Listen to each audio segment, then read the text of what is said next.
Hi, I'm Geoff Bentley from TechLeap, and I have here with me today Abigail Wong, one of our awesome students at our TechLeap club here in New Zealand, Aotearoa. Hi, Abigail. Hi.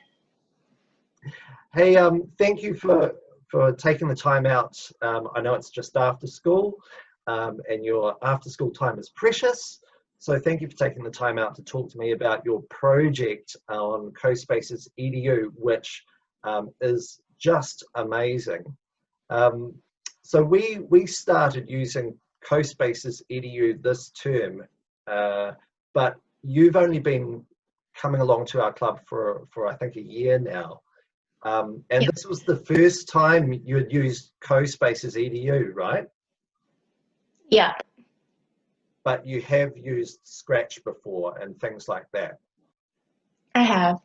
Yeah. Yeah.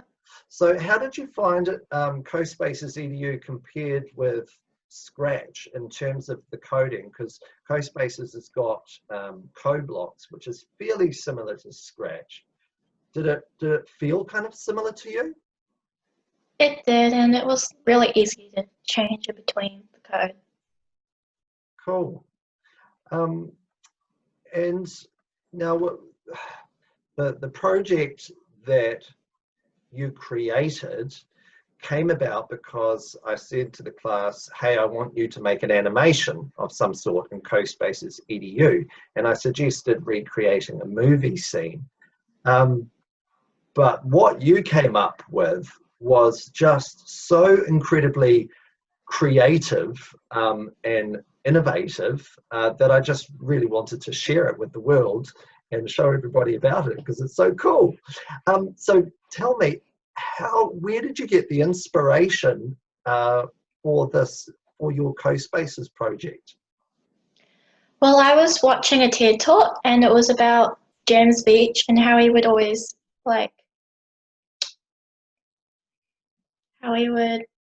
annoy his roommates by having ducks in the bathroom, and how he would arrange them differently every day. Once he made them look like they were going to Halloween, and he also did a version of the Titanic with the ducks. Right, so you took the ducks and scene from the Titanic and some music, a musical parody of the Titanic theme song, My Heart Will Go On, which was actually made by a friend of mine, Matt Mulholland, who's an incredible musician down in Wellington.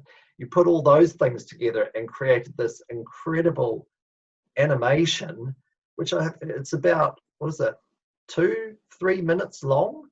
It seems to go on forever, and you've got all these cinematic shots, and it's really earnest and heartfelt, and yeah, I was just so impressed with it. But I thought, this must have taken you a long time. How long did it actually take you to make it? It took me under a week, and I think I spent around 8 to 10 hours on it, actually. Wow, that's commitment. Oh, I'm so glad that you did, because you've put smiles on so many people's faces through creating this this music video, essentially. Could you tell us a little bit about the process of making it? Like, how did you where did you start? How did you choose all those shots and how they were going to look? I started by making a storyboard to see what I would put in it in slotted time. Wow. And then I put all the objects down. I got lots of ducks and penguins and icebergs. And then I animated it. Yeah. And then once I did that,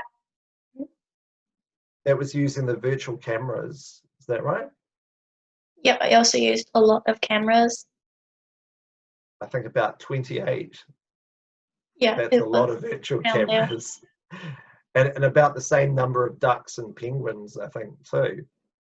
And there was another thing, actually. Would you be able to show us what it looks like in the editor, because I think what's amazing about your project is that you were able to house it entirely in one scene, which really helps with the playback of that animation.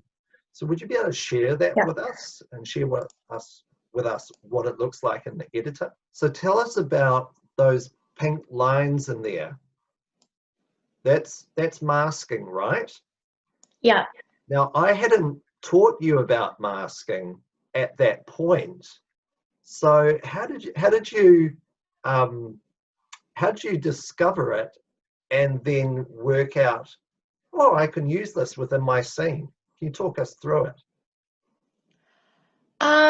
When I was trying to lock down stuff that I didn't need to move and I right-clicked, I realized there was like this thing called mask, but I didn't know how to use it.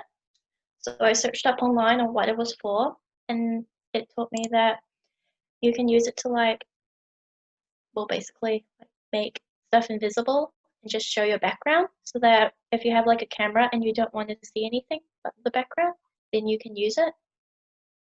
So how have you used it in this project? It's so that I can have like multiple different like scenes without the cameras like noticing the other. Can you show us what that looks like? So it's like you've got multiple scenes or multiple stages within one scene. Right, so you've got several scenes just in that one bit, but as I look to the right, I can see that now because of the masking, we can't see all the other things which are going on in that scene. It's truly an incredibly innovative way of using masking for animation. So thank you for coming up with it, because it's genius. And how have you found working with CoSpaces? What do you like about it? I like how it's 3D. You can like move stuff, and like unlike Scratch, it's kind of better because you don't have to draw anything. You can just move the 3D object around. Yeah, it's quite intuitive, isn't it? And I guess with the code blocks visual coding, it's quite similar to Scratch. So it feels kind of like it's something you've done before. And then, so yeah, it just feels quite easy to create things. Yeah. Yeah, cool. Hey, well, thank you so much for talking to me and telling me a bit about the creative process, because we don't get much time in our weekly clubs to talk about this sort of thing. So thank you so much, Abigail, for taking time out of your day today to share this with me and the world. And I'll look forward to seeing you later in the week. Yeah. See you, Abigail. Bye. Have a good day.